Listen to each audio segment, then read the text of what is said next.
Good afternoon, Ospreys. You're watching Nest News live from the Student Union. I'm David Green. And I'm Laura Filipov. Coming up on today's show, post-tenure review at UNF, The BOG's new bill, the Jewish Student Union's Sukkah, Oktoberfest at UNF, and a sports update. Stay tuned and enjoy the show.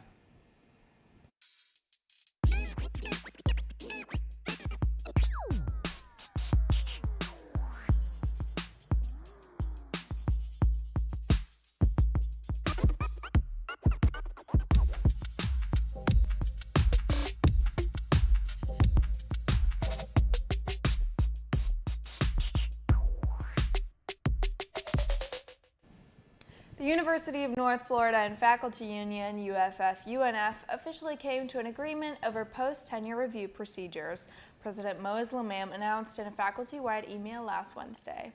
A week after the Board of Trustees approved a post-tenure review policy without union agreement, UFF-UNF President Tobias Hunting wrote in a mass email that the procedures had the, quote, most significant guardrails anywhere in the state. The procedures are different from the policy that was approved by the BOT. Instead, they are a Memorandum of Agreement, MOU, between the faculty union and the university outlining how the post-tenure review policy will be implemented. To note, as of the writing of this article, the procedures have not been officially approved, but with announced agreement from each party, they are expected to be signed. One of the major concerns raised by faculty at the BOT meeting was whether their job would be at risk even if they scored meets expectations or higher on their annual evaluations. In a Q&A section of his email, President Lamam reassures faculty that such a situation wouldn't arise with these procedures. According to Lamam's email, UNF's post-tenure review procedures include the following protections for faculty, copied directly from the email. With procedures approved and the policy expected to be approved by the Board of Governors, the first faculty to undergo post-tenure review will be notified by October 15th, according to Lamam's email. Though the statewide faculty union has yet to announce anything for sure, the UNF faculty union is expectant of legal challenges. For more information on what was included in this email, check out Spinnaker's article through the link in the description below. Mirroring a similar regulation already put into effect by the Florida Board of Education K-12 public schools, the Board of Governors will meet next month to discuss a new regulation outlining new rules for what bathrooms transgender students and faculty can use on college campuses. Last month, a Board of Governors committee met over Zoom on September 20th to discuss the passage of a new regulation ahead of a proposal to the full board for approval and said they intended to implement it. Earlier this year, Governor Ron DeSantis signed the Safety in Private Spaces Act, which bans certain people from using bathrooms that didn't align with their sex assigned at birth in various government buildings.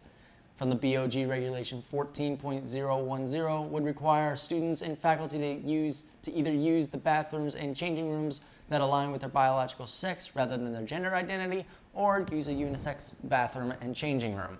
It would also require students to update their student code of conduct and employee disciplinary procedures by April 1st, 2024. However, the rule for Florida universities would be less strict than it has been previously based on past regulations from the Florida Board of Education, as dismissal would only be an optional disciplinary action rather than a requirement. This is only a discussion of the ruling, however, as the actual vote to approve it will be held in November. For more information, read the article at unfspinnaker.com. Situated at the northernmost part of campus is the Osier Gardens. Established in 2012, it has vegetable beds, fruit trees, and flowers, but there's a new spot among it all, a sukkah. Through the garden's open gate and down a worn brick path, the temporary structure sits facing out toward the water. Using natural materials found in the garden, like bamboo, the sukkah was built by the Jewish Student Union and is open to the public. In the Jewish faith, the sukkah is a place to celebrate Sukkot. According to Lee Jordan, UNF's Jewish Student Union President, Sukkot is a Jewish harvest festival celebrating the harvest gathering and the transition to autumn. A sukkah is a temporary foliage-covered booth built for people during the holiday and taken down afterward. The sukkah is open to all and is a place for students to connect with nature. Can't make it out all the way across campus? The Chabad of Southside also created a second Sukkah on the grass area of the Student Union. Both will be up until Friday and taken down when Sukkot ends. Last week, Spinnaker TV took a look at UNS Oktoberfest celebration put on by the Office of Student Life. Students got to enjoy food trucks, live music, laser tag, games, and drinks. Here's Max with a scoop on Oktoberfest. Spinnaker TV reporting. This is Max McBride, and we are outside of Oktoberfest 2023. Let's see how it is.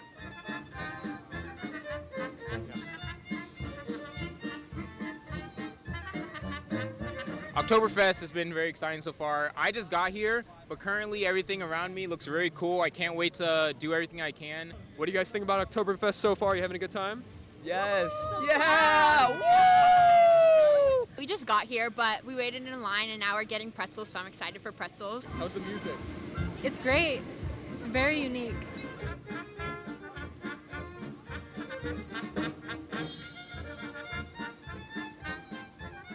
I think the weather is perfect for this as well. It's awesome. This is probably the best weather you could ask for. I'm just happy it's not hot.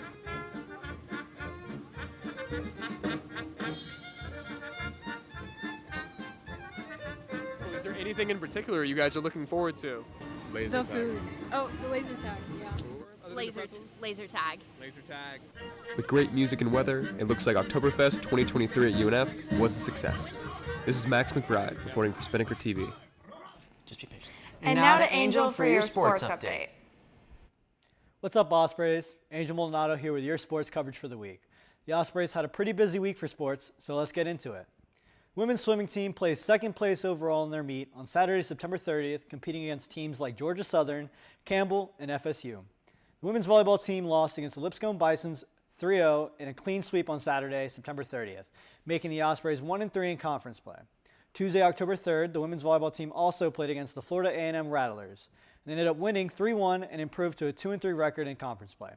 On Saturday, September 30th, the men's soccer team faced off against the FGCU Eagles.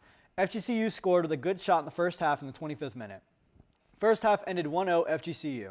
3 minutes into the second half, a PK was awarded to the Eagles, which they converted to make the score 2-0. A great cross and header from the Ospreys made the game a 1-2 game. The Ospreys had one final opportunity to score with a free kick given in the final seconds of the game, in which the Eagles were able to clear the ball from their half, resulting in a 1-2 loss. We are now 0-2-1 in conference play. On Sunday, October 1st, the women's soccer team played against the Bellarmine Knights. A goal off of a header in the 24th minute by the Knights made the score 1-0. In the second half, the Ospreys equalized with a PK. The game ended with a tie 1-1, making us 2-3-1 conference play. The women's soccer team also played last night, October 5th, with a scoreless tie against the Queens, North Carolina Royals. Today is quite the busy day with sports, as the Ospreys have 5 different sports playing today. Women's golf is competing in the Evie Odom Invitational. Men's tennis is competing at the UCF Fall Sizzler. Women's swimming is actively competing all day here at the UNF Competition Pool Complex. Osprey softball is playing later tonight at 5 p.m. here at the UNF Softball Complex. And then finally, the women's volleyball team is playing tonight at 7 p.m. in the UNF Arena. Tune in to 95.5 FM WSKR Jacksonville Spinnaker Radio on TuneIn. This weekend, we have day 2 and 3 for women's golf and men's tennis. Women's swimming is competing in their second day tomorrow. Volleyball is playing against the Queens, North Carolina Royals tomorrow at 6 p.m. in the UNF Arena. Men's soccer plays against the Lipscomb Bisons tomorrow at 7 p.m. at Hodges Stadium. And finally, women's soccer plays away against Kennesaw State. That's all I have for you, Ospreys. See you next week for your sports update. Are you new to campus or want some new insight into what's provided here at UNF? Check out Spinnaker's 2023 Freshman Zine. In here you'll find all sorts of tips on sports here at UNF, parking, how to join a club, and other resources here on campus. Pick up any one of these in any blue box around campus. That's just about all we have for you today, Ospreys. Remember, consider donating to support Spinnaker through the link in the description below. For all things Spinnaker, check out our website at unfspinnaker.com. Also, make sure to follow us on our Instagram at UNF Spinnaker and check out the rest of our YouTube for more content. As always, thank you so much for watching. I'm Laura Filipov. And I'm David Green, and we'll see you next week on Spinnaker's Nest News.